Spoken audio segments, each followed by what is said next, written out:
So once he got fired, he sent a demand letter to Google naming me and my friend, and we both have PhDs. So it was funny because in the letter he was doctor, doctor, doctor, doctor, and me and my friend were miss, miss, miss, And it's just that, like, it's just like a technique to diminish you. You know what I mean?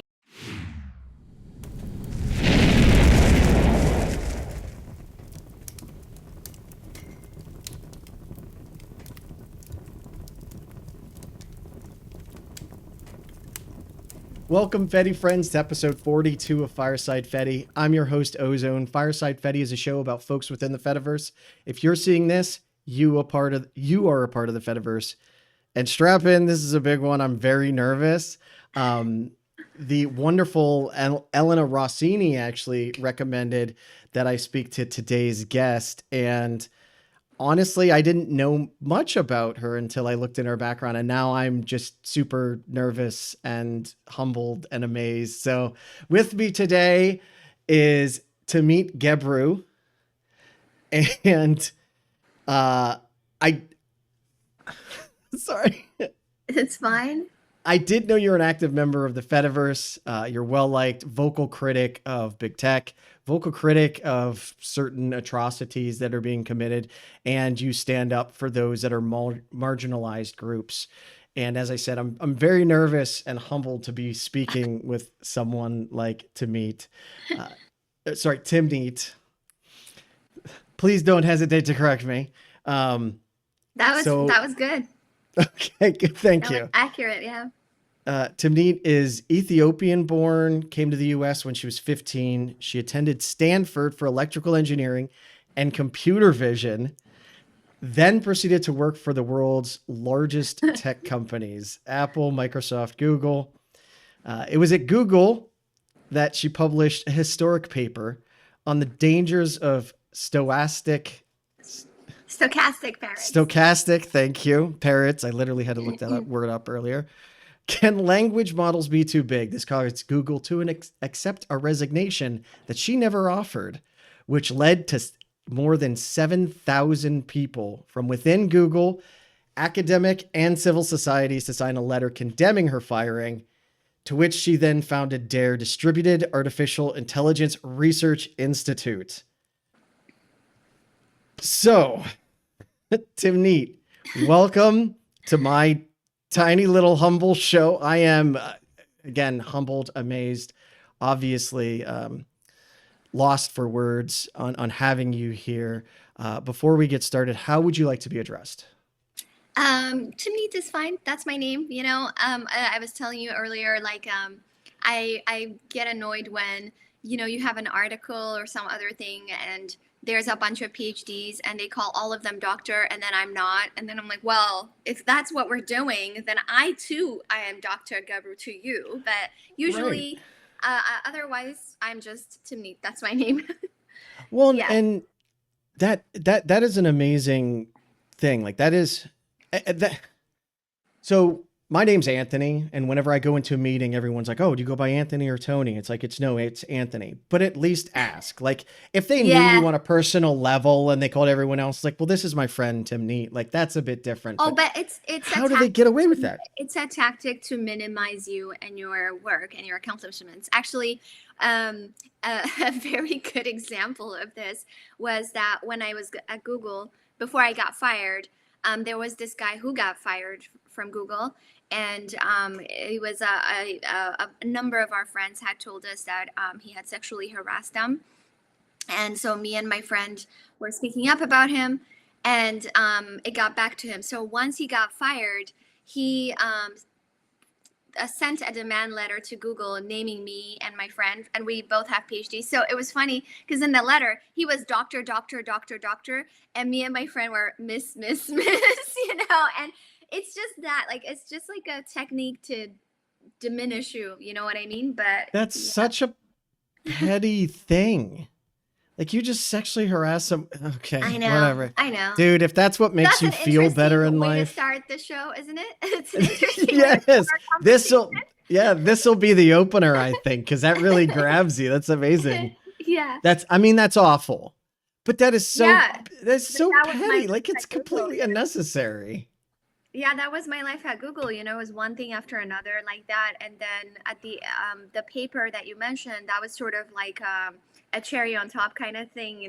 I was they wanted me out for a while. I was there for 2 very short years, but the whole time I think the head of HR just was like waiting to strike. Cause like, oh my God, how are we gonna get rid of this person? So yeah. Well, I want to circle back around to that. But before we get back around to that, how did you get to where you're at today? And as much, as little, as long, as short, whatever you are comfortable like talking about. Hmm. Once upon a time, once upon a time, my parents, they're from Eritrea, which is a country to the north of Ethiopia.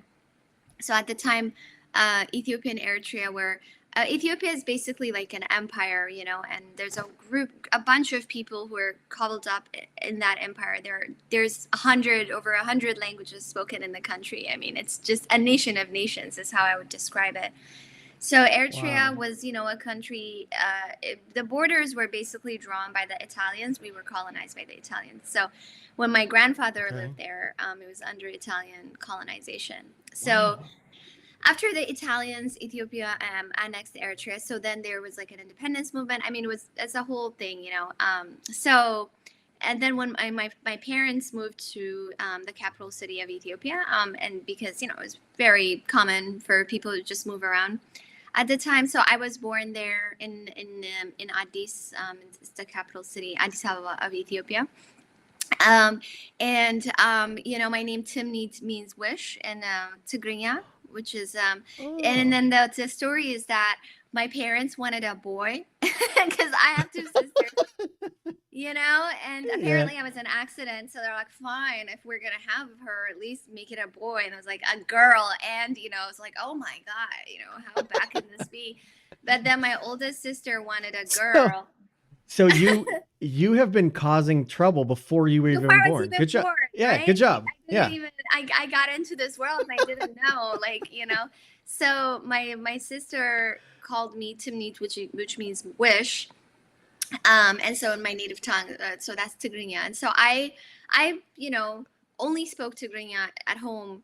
Until I went to school. So this is interesting because in Addis, if you just like grow up there, you'd speak Amharic.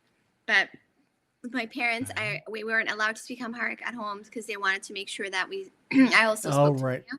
Okay. So I spoke Amharic when I went to school. I didn't speak English, until much later. Like there's a recording of me when I was like 5 years old, singing English songs with making up the word, just making up the words that sound like English, but they're not English. So then, yeah. So I grew up there, and then when I was 15, there was a war between Ethiopia and Eritrea. So it Mm-hmm. became anybody who is of Eritrean descent was getting deported from Ethiopia to Eritrea. And it doesn't matter if you live there 30 years, 40 years, if you've never lived there, if you were born in Ethiopia, like the kids, and it was very dangerous for young people, like 15, 16 was a very dangerous age to be deported to Eritrea because during the war, those kids were getting conscripted to war on the Oh, Eritrea side. Jesus. And that's what happens right now in Eritrea too, actually. It's a totalitarian regime, and you're not allowed, people between the ages of 5 to 55 are not allowed to leave the country. And any of the young people, the stats I think from 2016 were that Eritreans were second only to Syrians in the number of refugees arriving to Europe. And it's just a whole bunch of situations, right? So it's just like all of these people you see dying in the Mediterranean because the Europeans are just killing people rather than having them on their shores. Many of them are Eritrean. We just it's yeah. So anyhow, so when I was 15, I had to leave very quickly, and my mother had a visa to go to the U.S., and that was very lucky for her because my sisters had come to the U.S. and they had studied electrical engineering as well because my dad was an electrical engineer. We all just like, well, we'll do that. So yeah, and so my mom was very lucky to be able to go outside, but I couldn't get a visa, and so I got a visa to Ireland randomly. My sister happened to be there. She convinced them it was a temporary thing. She just really bothered them every day until they couldn't like ignore her. Oh, And so I went there, and then my mom was in the US applying for political asylum. And so when I was 16, I came to the US and we got political asylum. Basically, I got political asylum when wow. I came. And in the US, when I was in Ethiopia, um, I didn't really think about being black. I mean, I thought about, you think about things when people remind you of them. So I didn't really think Yeah. about being Eritrean in Ethiopia until that whole war, until we Yep. had to stop speaking Tigrinya in public so people don't know. Then I'm like, Yeah. oh, shit, I'm Eritrean, I guess. I didn't think about this. But in this situation, I'm thinking that I'm Eritrean because it's a big deal that I am, because they would deport me, right? So in that same Wow. way, in terms of race, there is a lot of, race is a thing in Ethiopia, in the sense that there are people of different ethnicities.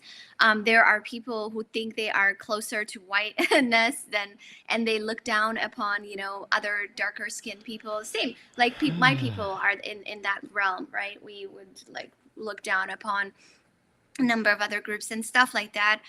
But I heard about the U.S., like racism in the U.S. And I heard about the South and stuff. Like, I don't know, but I mean, it was just like abstract, sure.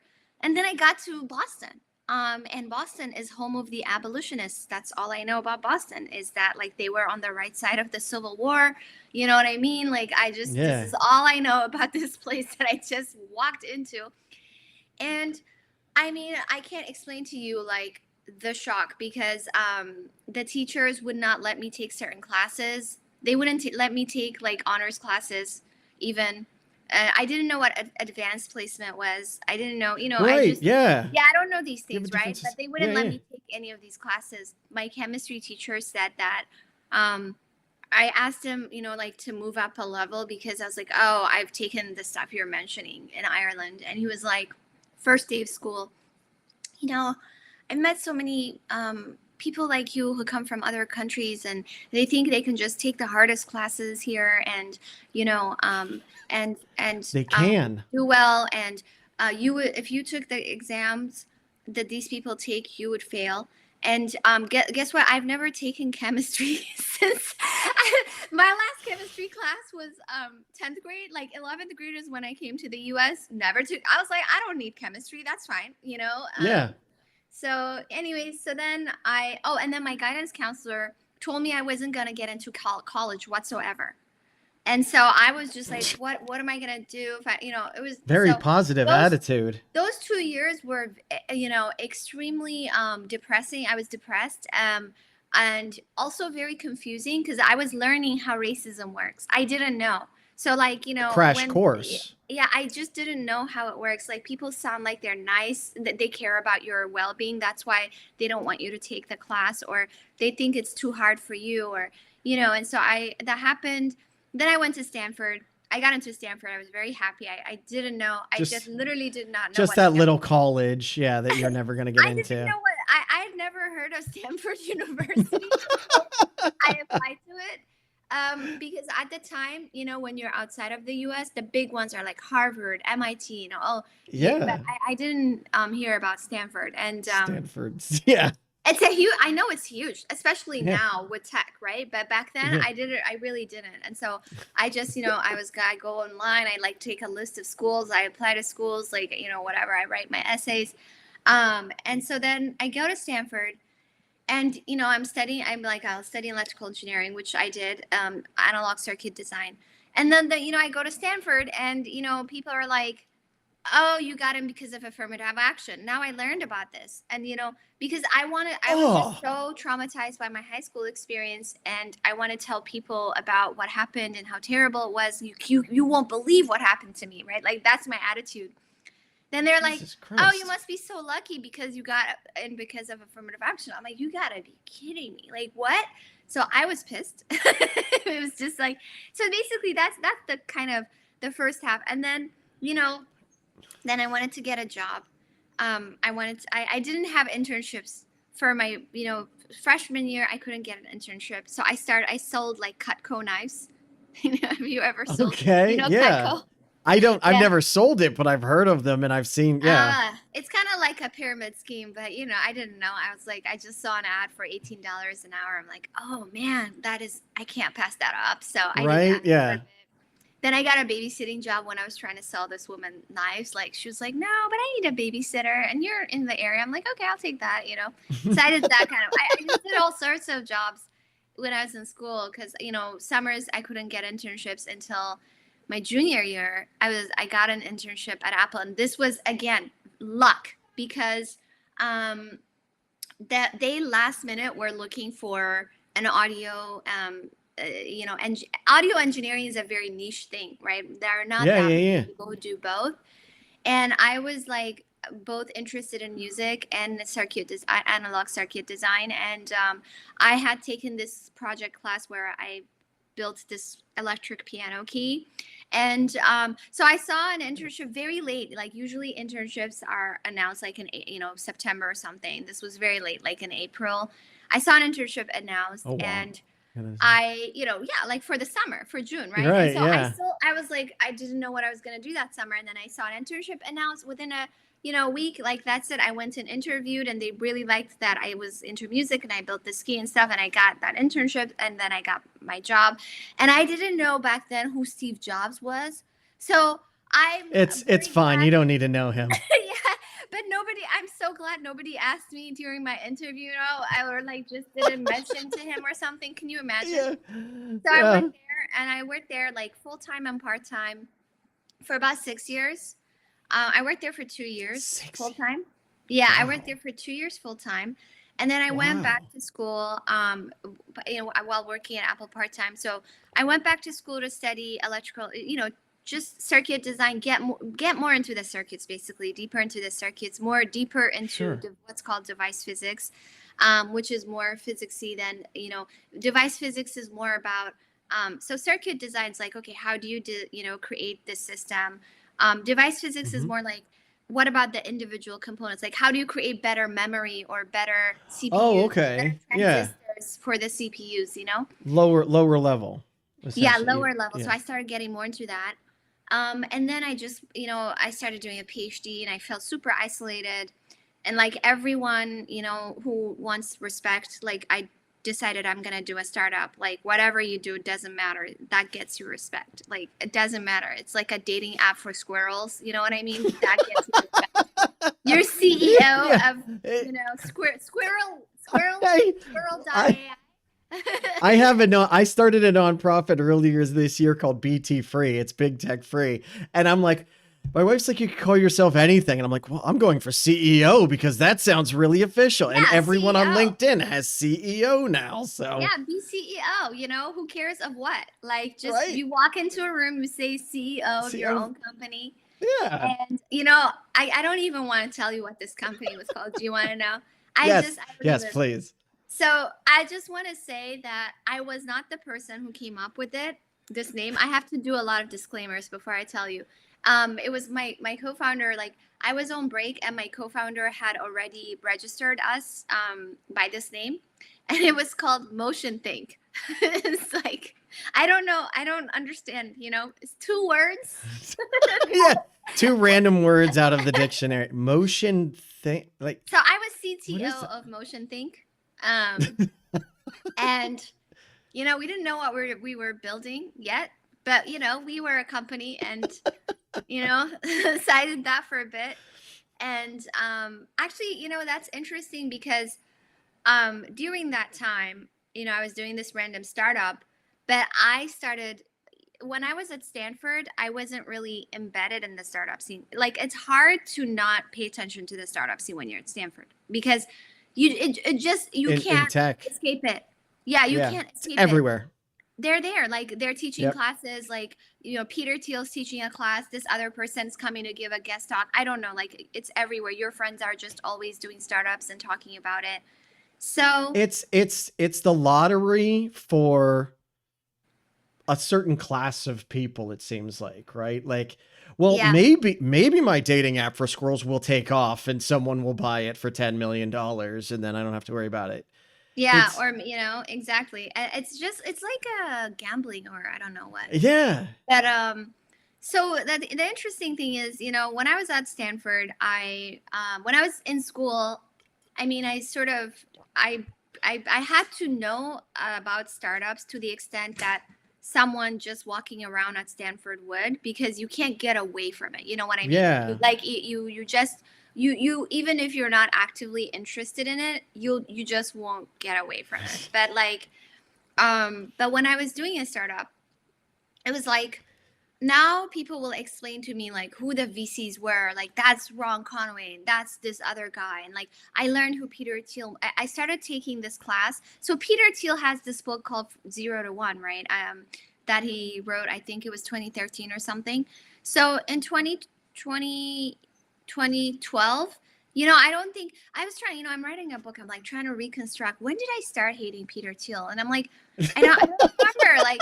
So I know that 2012, I didn't hate him first, because I was like, all I knew was he was this well-known VC and Yeah. well-known guy in startup world that you should listen to. Like he'll give you advice. That's what I knew, right? So I went to his class. So he started teaching a startup class at Stanford. This is what I'm telling you. So my conclusion is that Stanford is one, and it is Silicon Valley, basically, right? There's no difference between the school and the companies and the billionaires and the big tech and whatever. Well, isn't that a conflict of interest for Peter Thiel to teach that, being a VC that funds startups? He still teaches, I think, at Stanford, but like, yeah, he taught a class called something about startup world or something about startups. So what? But that's like getting the answers before the test.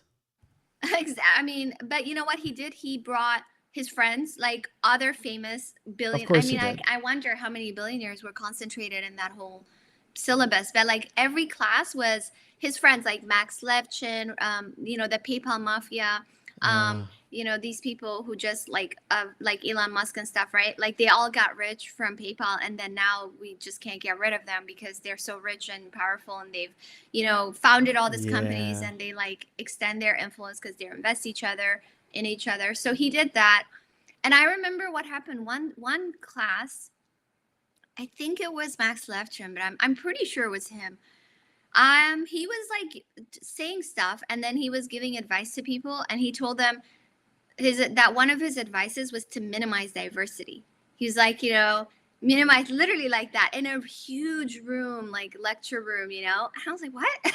And he said, because when you're funding a startup, you all have to be on the same page. And so if you minimize diversity, it means you're all doing the same thing. You're on the same page. So I walked right out of that class. I was like, I'm not gonna sit here and listen to that. I mean, so I'm no billionaire. I'm not even a millionaire, but having moved into an area that was insanely diverse, it's amazing.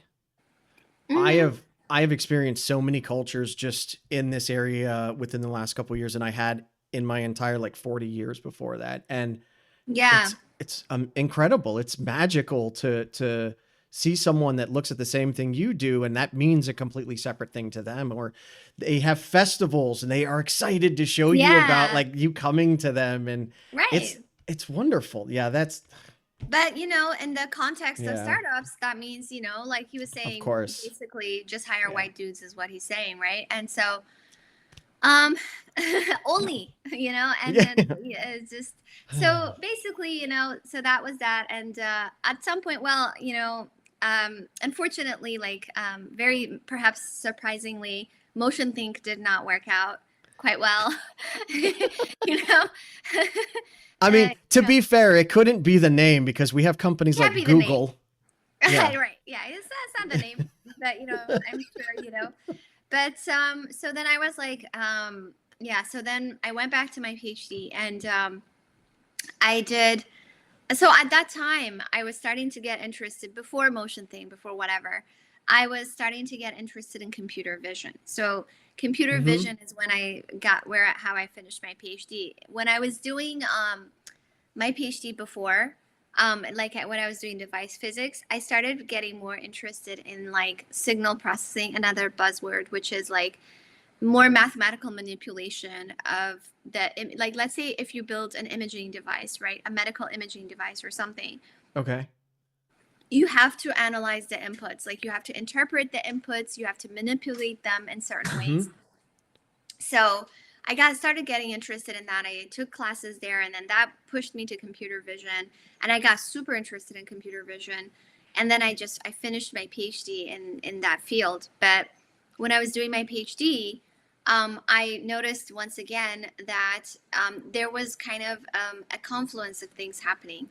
First is that, first of all, there were no Black people at all anywhere I went. Like no, at the time Stanford had not graduated a Black person with a PhD in computer science, period. Like in their 50-something year departmental history, you know. And it was just like, you go to conferences that are international, you'd have thousands of people, like not a single Black person. But at the same time, we had I don't know if you remember the Google Photos incident, the Google gorillas, like where the Google Photos tagged a couple of darker skinned Black people as gorillas. Do you remember that? I don't remember that, but holy shit. Yeah, that happened in 2015.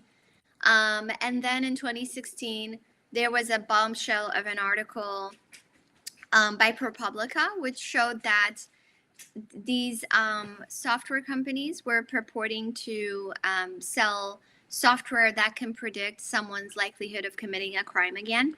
That I remember. You know that one? Yeah, Yeah, because so that everyone was calling it what's that movie with Tom Cruise? Oh, Minority Report? Minority Report. But it's going to automatically then flag people that have made a mistake in their life. So then Not they're even. going to.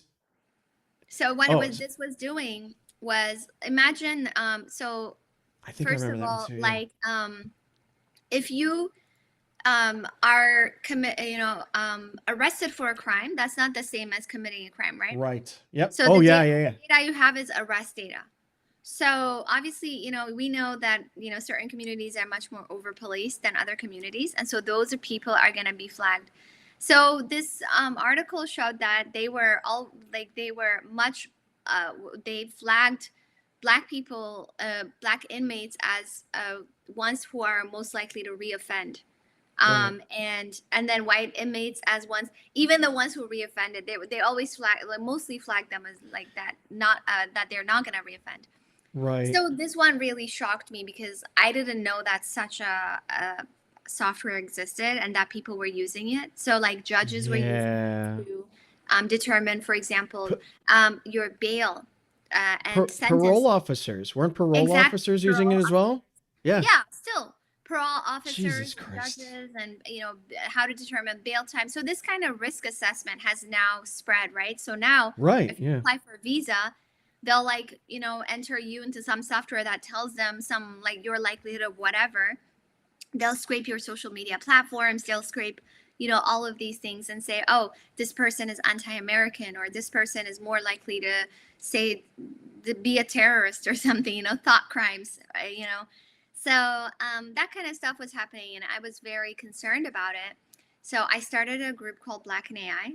And so that became a group that was kind of, when I go to these conferences and stuff, at least I wanted to bring other people there or see other people there, give them the same networking and other opportunities. This is when you were still at Stanford?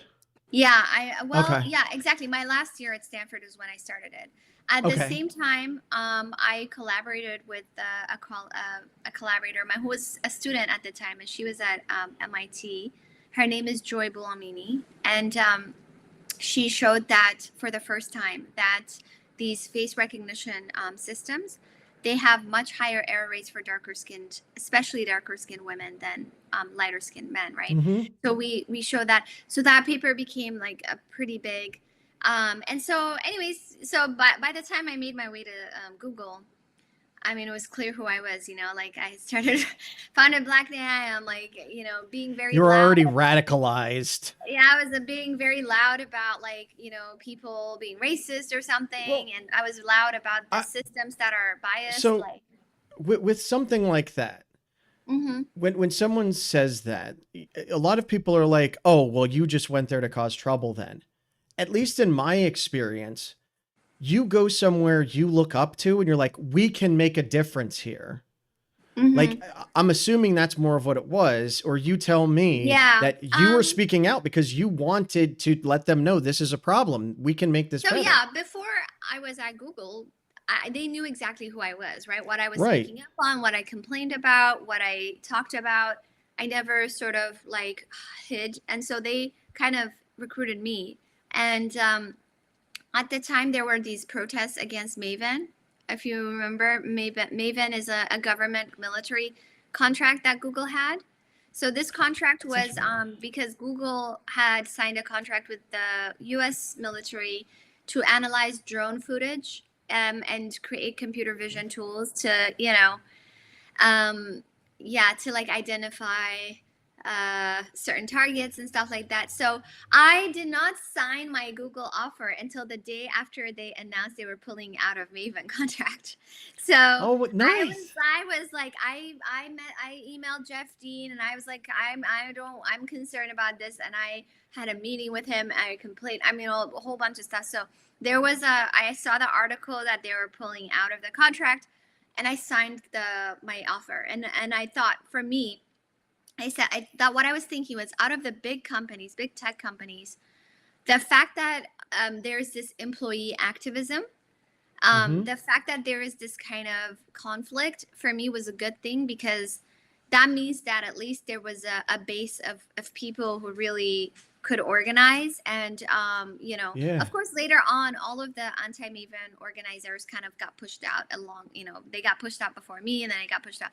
So they hadn't started the purging process, I would say. But I was Right. like, okay, the fact that I'm seeing, like at Microsoft, I had a good time at Microsoft Research, but there wasn't this kind of activism. The Microsoft was like, I was like giving talks about, Yeah. predictive policing and how bad it is. And then I found out that Microsoft has a predictive policing Yep. like contract with someone. I'm like, what? Like, how is nobody, saying anything against this? So, but at Google, I Yep. saw these people, I saw this worker organizing, and that was really a big part of what drew me to the company.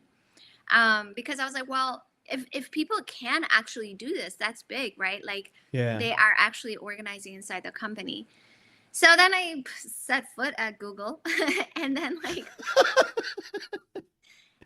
1 month later is, I don't know if you know the Google walkout. It was like 20,000 people walking out because Andy Rubin, the founder of Android, was given $90 million to exit the company after he was accused of sexual harassment and sexual misconduct. I think that got like merged into the Me Too movement Yeah, news, didn't it it? was basically the height of the Me Too movement. And so Yeah. and Yeah. that plus Maven plus all this, that was like 20,000 people were walking out. Meredith and Oh, Claire's some of these organizers there. So that happened, and it was just, and I went into Google and I was just shocked by like just so the sexist culture, the racist, I mean, especially research. And I would just I during the Google walkout, I wrote an email about all of the things I saw in a in a list called Brain, Women, and Allies. So Google Brain is like the machine learning okay. side, used to be the machine learning side of the research arm. Sure. And that's also the email list that I wrote to my last email to that apparently got me fired. But I said I am so shocked by all the stuff I'm seeing. I'm like, I did the under leveling of the women. I was just like, this is shocking to me. It's just so much, and it's so toxic. Like, and that was a couple of months in, and then my co-lead Meg was gonna quit. Literally, I started in September. I think October was like the Google walkout. November, Meg was gonna quit, and I was trying to like, I'm like, I came here to lead this team with you. Like, I'm not gonna, lead. Yeah. I'm out if you're out. So I was trying to like make a stop, put her in a better space, so that she didn't quit. It was interesting because both me and Meg were very, we had pretty high public profiles at the time as researchers, among like people in the space, but inside Google, we didn't, because they only cared about levels. There's just extremely hierarchical. And so if you're like not a VP or not a director or something, that's it. Like what nothing you say matters, you know? But Yeah. then they won't make you a VP or a director. You I know, yeah. yeah, because no, I'm literally yep. You're I nodding you along. you you tell a manager like that's not how this works. And then they say it again later. It's like that's not how this works. And then Yeah, you but say just it so because many they're times, but manager. because they're the manager, it's like, "Oh, okay, well you have to get that then." It's like, "Sure, whatever." Yeah, Yeah, no, it's astonishing. Like they hire you because you're an expert, then they don't bother to listen to you, right? well, I guess they hired us to say that we were that expertise like ours existed at the company, but not to listen to us. So we started Right. having like certain strategies. So one of our strategies was that we would write papers that are externally influential. And if we wrote those papers that were externally influential, then it would be more embarrassing for Google to not adopt the methodology that we wrote about that became externally, Okay. influential. I know you probably want to hear what happened next on the show, but the following section is only available on the Fediverse. These uploads to big tech platforms such as YouTube, they're just to spread awareness about the Fedi. They were never supposed to be the official way for you to watch the show anyway. So go on and get the full episode on video.firesidefedi.live. It is absolutely free, just a different website. This video will now continue from a bit later in the conversation. At the time, the only person who was really speaking up in whose voice I wanted to be heard in this arena was Emily Bender. So Emily Bender is a professor at University of Washington. She's a faculty affiliate at DAIR too now, and her and Alex, my director of research, they host a podcast called the Mystery AI Hype Theater 3000. It's a great podcast for it's like it's become like a support group. I feel I read that someone writing that it's become a support group for people just who are just tired of what's happening. And they also wrote this book called The AI Con. That's also great. Like I love Yeah, their I book saw because the book. I haven't read it, but yeah, so that they have so Emily was just at the time like talking about like tangible things like what about the data, what data are they using, why are they not documenting the data, and things like this. So I wrote to her and I said, listen, have you written a paper that I can cite, because I just want to I want to cite whatever you wrote to send stuff to people keep on asking me. And she was like, no, I haven't written a paper, but do you want to write one together? I'm like, well, I haven't thought about that. And so the next day she just sends me an outline. I'm like, what? And the title, parrot emoji and everything, and just the same title and stuff. And I cobbled, like I put some other members of my team together. So we submitted the paper. You have to have internal approval processes at Google. I didn't think they would love the paper, but I didn't think they would go to such lengths to just make me not disavow it. So it was approved and everything. It was being reviewed by this conference. And one day my manager's manager puts a meeting on my calendar and tells me I have to, when I show up, that I have to retract this paper, or and then I was like, who says why? Oh, somebody from the ether, the product people. Yeah, the upper management that exists that you've never seen before. So they had somebody had written a privileged and confidential paper, letter that's anonymous, and sent it to HR telling me to retract the paper. It was a one-page thing. I'm like, this is so ridiculous. It's like I'm some toxic material that you can't. They were too scared to talk to me, kind of like some VP, right? Yeah. And so I talked about it with my team, and first of all, we wanted the paper to be out. We didn't trust that, and if they wanted to talk to me about the issues, that's one thing, right? But I felt like if we delayed the publication, all they'd do is just try to kill it. And censorship inside of big companies happens all the time, right? Yeah. And so I said, okay, well, we have other non-Google people involved, so I'm willing to take my name off the paper, but I can't tell them to not publish the paper. But you can have it not be a Google paper. However, even that, I will only agree to that with certain conditions. So first of all, what kind of research can we do at this company? And also, what kind of process can we expect to follow? Are you gonna just randomly tell us that whenever you don't like a paper that we can't publish it, because that's called the marketing department. That's not called the, research. Like I'm supposed to be, I'm trading on my name as a researcher. So if that's what Which they didn't actually want. Exactly. So They I'm wanted trading the my name as a researcher, a scientific researcher. I'm at this company, and I'm not willing to just like I'm not in the marketing department. If I entered the marketing department, then that's, I follow your orders about what I can and cannot say to the world about this product. But if I'm a researcher, then if I'm just listening to that, I'm misleading people, and that's my name on the. So I said we have to at least have a conversation about what research we're allowed to have and all of this stuff. And I'm gonna once we get to the end of this, because this is all amazing. We have to talk about how you're so fearless, but that kind of logic, it's true, because on the other hand, if you are not honest and open with people about the research you found, and you start pitching these ideas, once the blowback comes, it's over anyway, right? Like Timnit is the one that's going to get the issue, and Google's going to be like, oh, she was a rogue researcher. We don't buy, exactly. And you're going to get fired anyway.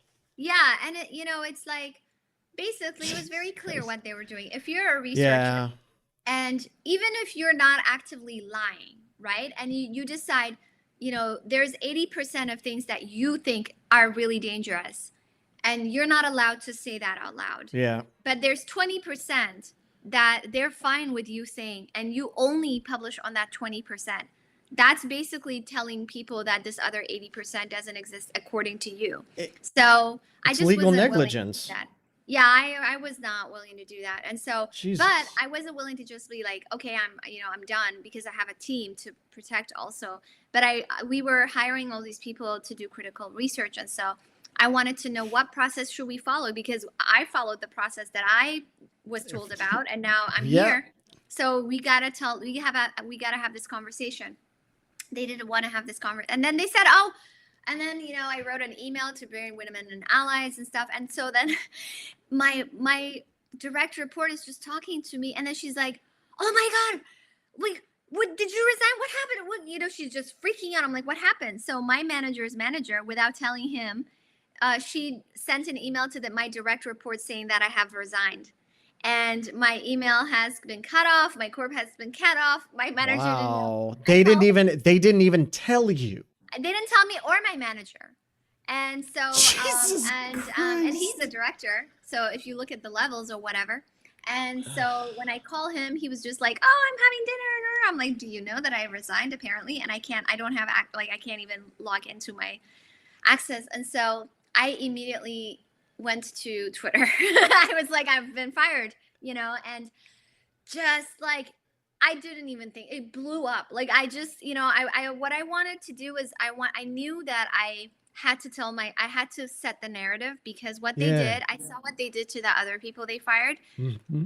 They would fire them, and then they would make up some stories about them. Yep. They would make them. So a year before me, they fired these people organizing against Google's contract with ICE when the child separation policy was happening at the border.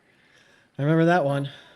And so, but then when they were fired, they sent an email to the whole of Google, all of Google. Like, this VP sent an email talking about them, like making them sound like stalkers, stalking people's calendars. Yeah, they control the narrative. They change the story. Yeah. Yeah. So for me, I just wanted to be like, I gotta get my story out there. And it was, so crazy, because they just were not prepared. So all of these journalists started flooding them, and these people just had no idea, right? Like, because, I'm so insignificant inside the company, they couldn't imagine that anybody would care about me being fired. And secondly, they thought I would be Timnit from Ethiopia. Yeah, she's not going to cause any problems. And also, like, I think the funny thing to me is that they thought I would just kind of be like, oh, I guess I resigned, And I'm like, but you, the reason you don't like me inside your company is because I didn't do that. So why would you think that I would do that outside of your company? Well, and resignations have to be submitted in writing. It was clear that I didn't resign, but they just thought I would just not fight that, right? And so, anyways, that became a big thing. Like, people are writing letters and petitions, and news after news story. The Congress wrote a letter to Google. about like, asking about the dangers of large language models. The funny thing is this. So we're recording, so I can edit anything back together, but That's fine. all right. So please go on, because this is. Yes, try sound effect. I learned about what that meant for the first time when I got fired, because they made the paper super famous. It was funny because people are like, we didn't want the paper. The paper was under review by reviewers at an academic conference, so we didn't want to put out a version that wasn't reviewed. So they could kill it, right? Yeah, not that. Well, I was fired already, so they can't kill it. Well, but their point is they wanted, their justification was you incorrectly released a research paper that was never supposed to go through that.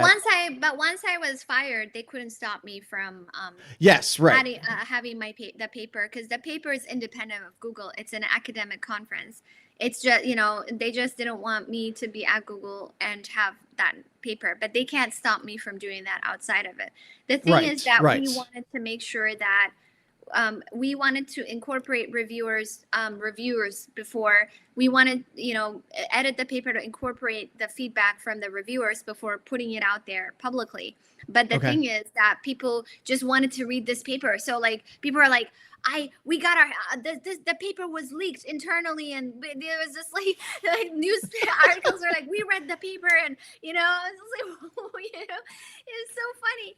And so I'm like, it's not like, it's not like this hidden secret thing. Literally, I'll give you the paper. It's just that I don't want, we don't want to release something that has an incorporated reviewer feedback. Like academically, we don't want to do that anyways. So they just made this paper super famous. And like everybody, much more famous than it would have been if they didn't make a fuss about it. So that's what happened.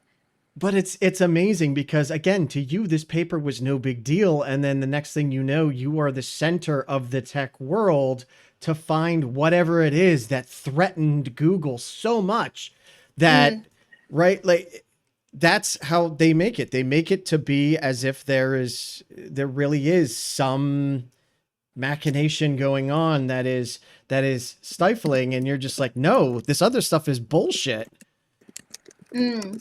Yeah. I mean, it's very interesting because, we wrote kind of like a list of people that we think we're going to like the paper, dislike the paper, and we sent this paper for feedback to all these people. We even sent it to people at OpenAI, who gave us feedback, that we didn't think we're going to like the paper because this was about their product.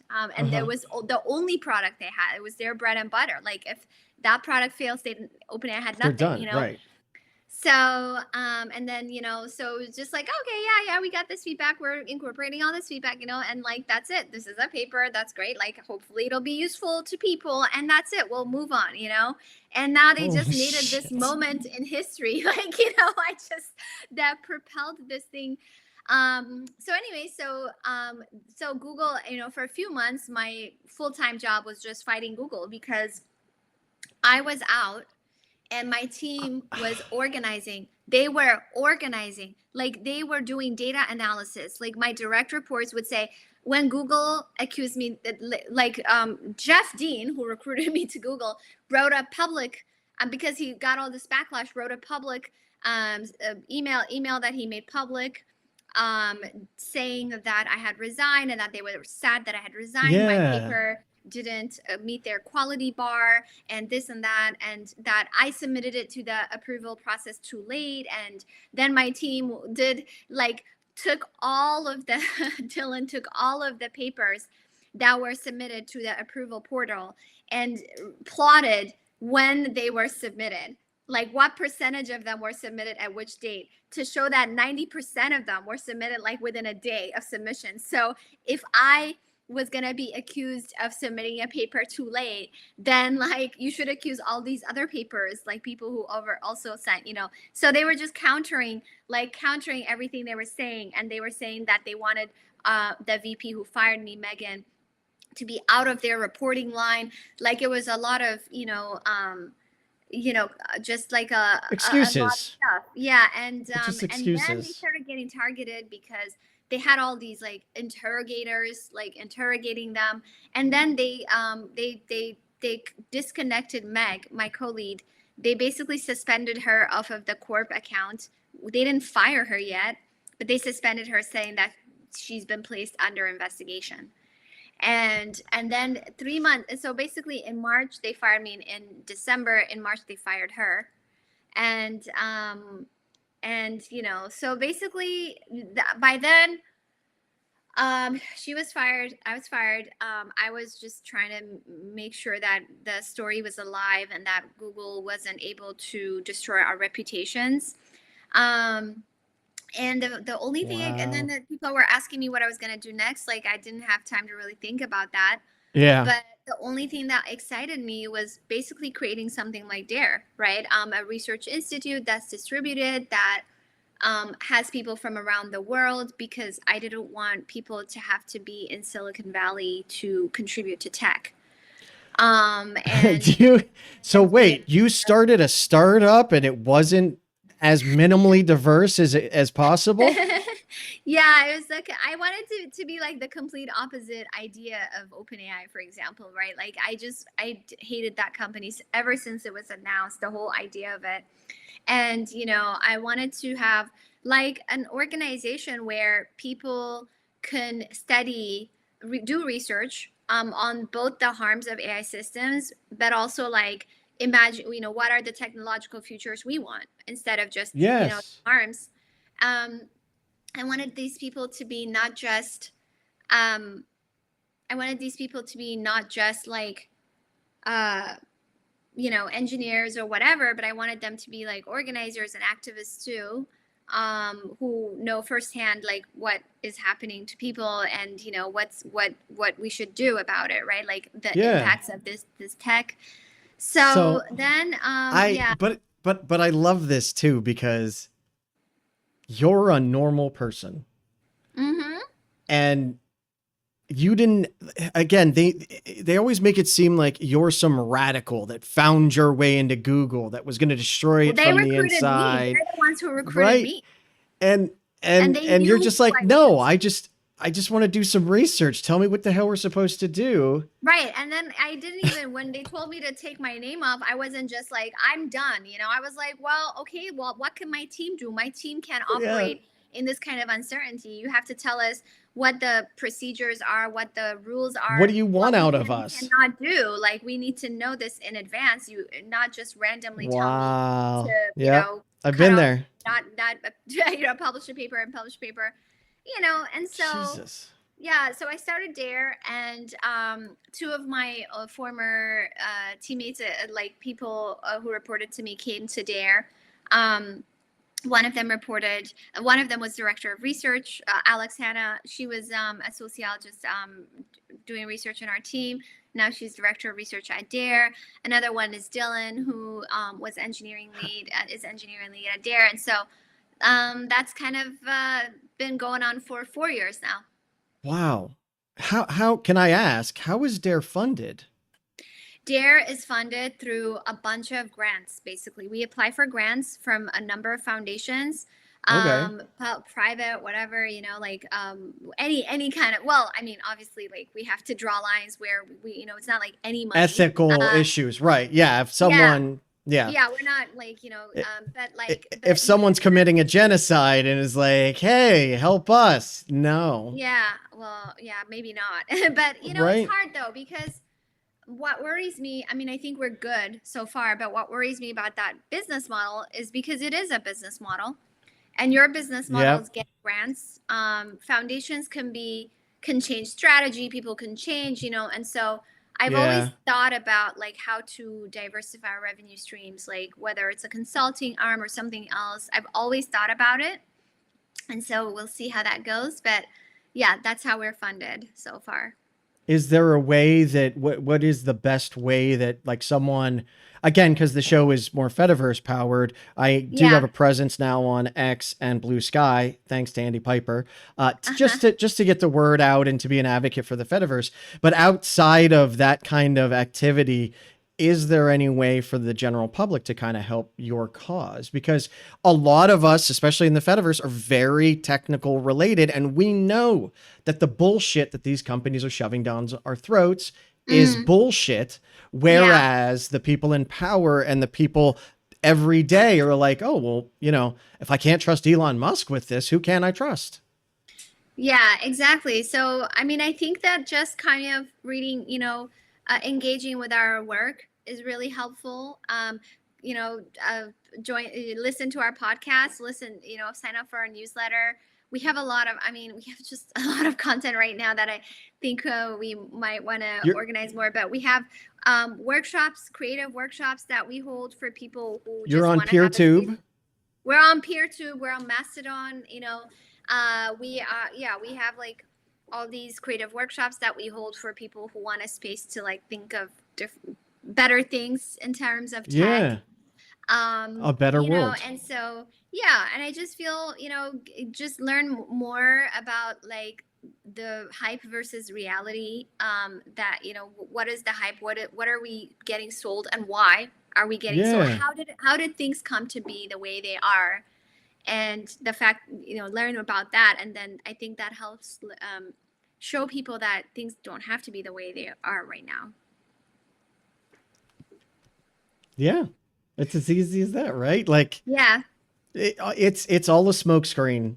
It's all that's so I was a sysadmin at a large bank, and I told my wife after I had just gotten that job, I went in, I'm like, you won't believe how much of a shit show this place is. And she's like, well, we have our money there. Should we change it? And I'm like, no, because if this is a huge bank, if it's a shit show here, it's a shit show everywhere. And it's just like everyone is just scrambling to catch up with someone else to hurry up and do it better, faster, that they don't bother to do it right. It's Yeah. so I know you're pressed on time, and this has been absolutely lovely for me. But we have one more part. So now for the real reason I asked Timnit here, Which is to give you the opportunity to win a prize of a lifetime.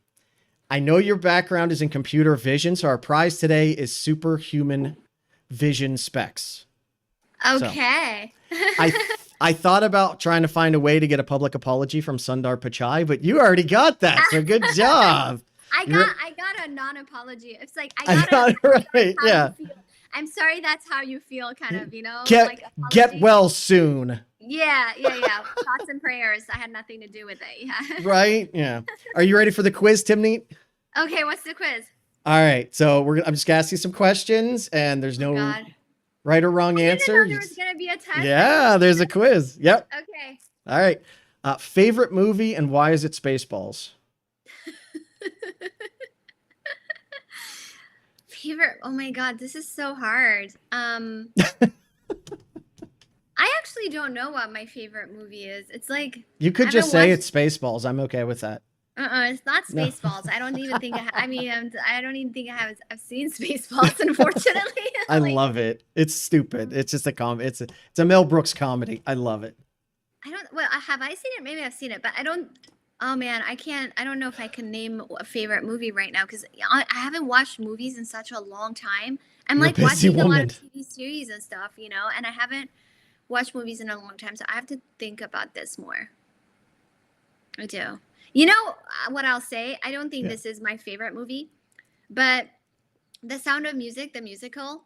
Okay, yeah, it's a I classic. really like it because the music. Yeah. I just Yeah. feel like the music's such a classic. All the songs and stuff, and I never get tired of like watching it over and over again. 3 hours Okay. of it. So, I can't I do don't that think it's my one. favorite movie. My dad watched that nonstop when I was a kid. I'm just like, I can't. Oh, no. Nope.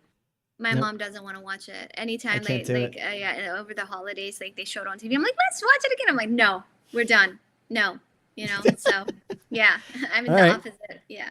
So the next question is cryptocurrency, NFT, or metaverse? Why are you doing this to me? Like, is there a none of the above? That's Like, fine. Yeah, that's an answer. Sure. okay, none of the above. Like, none. Is there a reason? Or I mean, there is a reason. We all know the reason, I but just like all of them are terrible to me. Yep. It's like my worst nightmare. So no There you go. NFT, no metaverse, no nothing. Like just All right. life. And so these next ones, if I mispronounce them, please help me. Okay. Furfur, Gomen, or Awazi. Oh, Firfir. Oh, Firfir, Gomen, or Awazi. That's how you say Firfir, Okay. Gomen, or Awazi. Furfur, Oh, I Gomen. like all of these things. Awazi is like awazi you have to eat with. It's a spice that you have to eat with. So I like awazi on everything. So I have to. Okay. You can't make me choose here because Firfir is great because Wait a Firfir second. is like. Wait.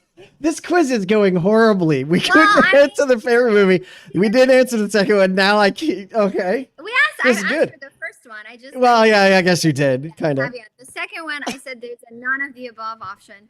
Like I'm assuming. So Firfir is like I love Firfir actually. Firfir might be my favorite, but I can't. But awazi has to be put in Firfir. You know. Okay. Okay. See, I did not know that.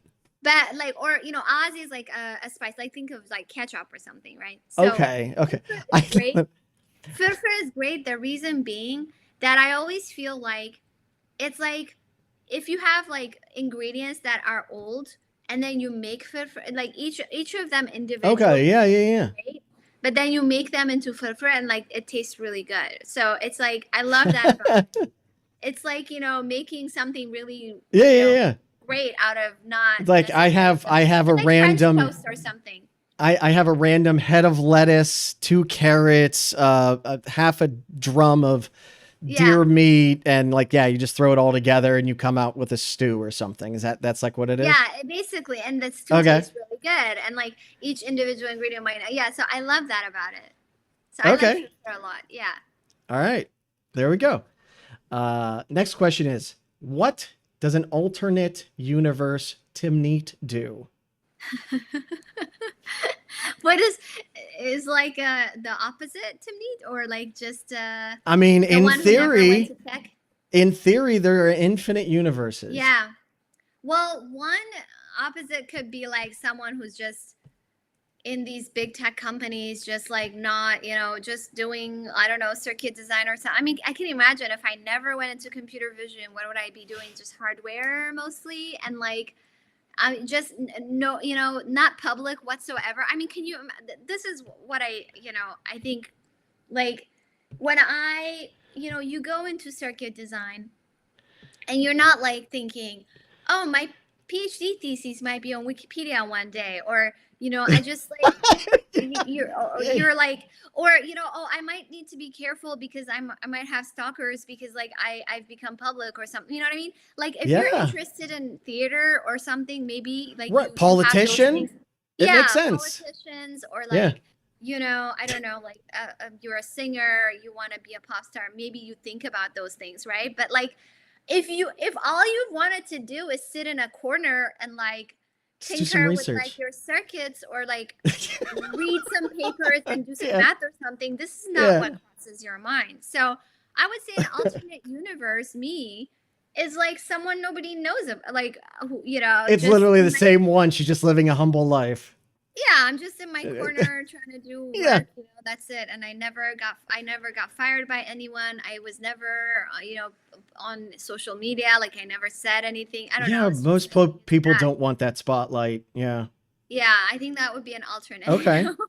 All right. Wow. That's okay.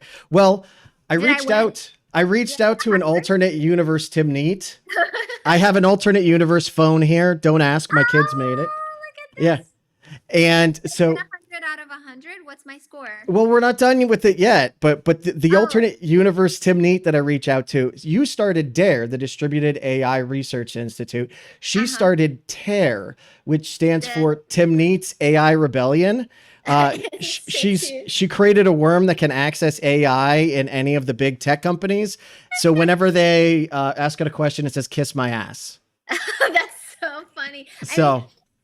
care. I always wonder, like, when this AI bubble bursts. Has to be soon, right? It has to be. I hope so. But the problem now is like DAIR stands for Distributed AI Research Institute. So I hope New you acronym. can help me brainstorm, like, what would AI stand for without like artificial intelligence? I think that's a great question for the audience. Leave comments. Like, it's all connected. So yeah, I want to hear it. That's good. Yeah, what would we be? Yep. That'd be awesome. You crowdsource your name. Yeah, crowdsource our name. That's awesome. All right. So the next question, there's only 2 more questions. The next question is green, yellow, or red? You know, those are the colors of the Ethiopian flag. I do know that because I looked it up. Yeah. Research. You're making me choose. Oh, red is a little, I think green. I love green. Actually, green and yellow, I think, are a good combination. Green and yellow makes me think of, like, it depends on the kind of, like, lime green is a little too much, like too, you know, too like a forest green. I like a forest green. Yeah, forest green is great because it just puts you in this earthy sort of feel. So I like that. I'll say green. Okay. All right. That's actually, we were going to paint this room a dark green, but it was way too dark in here. So. Oh yeah. You right. Yeah, exactly. Right. So then, as usual, our last question will be sent to Timnit telepathically. Oh, okay. I'll send you the question. Take a moment to think about it, and then let me know when you're ready. They're very complicated questions. Okay. So, all right, you ready? Here it comes. Okay, let me concentrate for a second. Okay. Okay. So there's your question. Take your time. Well, this is a hard one. That's why I sent it telepathically, because that's the fastest way to convey the questions. Well, should I just answer, or do you? Yeah, sure. Go ahead. Whenever you're ready. Okay. Well, I think that chai lattes are good, but they could be a little too sweet.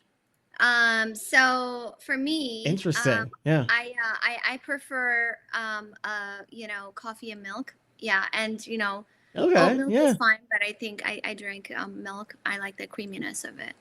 Okay, there we go. That's the answer to the telepathic question that we totally sent. All right. Well, congratulations. You got every answer, either correct or incorrect. Good job. Oh, come on. You got them correct or incorrect. What? Come on. You did a great job. No. I dispute this analysis. It can't be either correct or incorrect? No, I want it correct. I want 100. I want 100 out of 100. I mean, A+. I believe you got that all through school, didn't you? No, not at all. No. Well, we can't stop now then. Yeah, exactly. I guess, like, let me get my non-A+ streak. I was gonna send you your superhuman vision specs, but when I got them in the mail, I found out that they were just the fake cheapy 15-cent, like, buy your X-ray specs thing, and they were just anaglyphic glasses. So sorry about that. It was totally real. All of that was, I know. Just like very question. Yeah, I get it. It was very real. Yeah. Yeah, 100%. And of course my alternate universe phone, right? Like, yeah, I see it. It looks like an alternate universe phone. Hey, if big tech companies can say that AI is going to steal everyone's job in the next 6 months, like, I can make shit up too. I know, right? That's a good lesson here. Don't worry about what you say. Right? And its impact.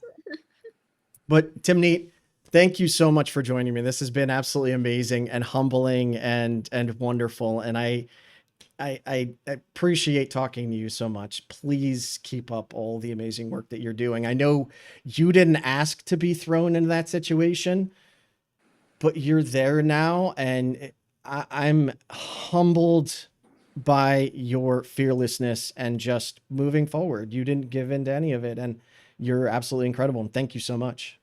Thank you so much for having me. And I appreciate you doing this Fediverse fireside chat with a whole bunch of people on top of your day job. I really appreciate it. Yeah, and thank you for having me as a guest.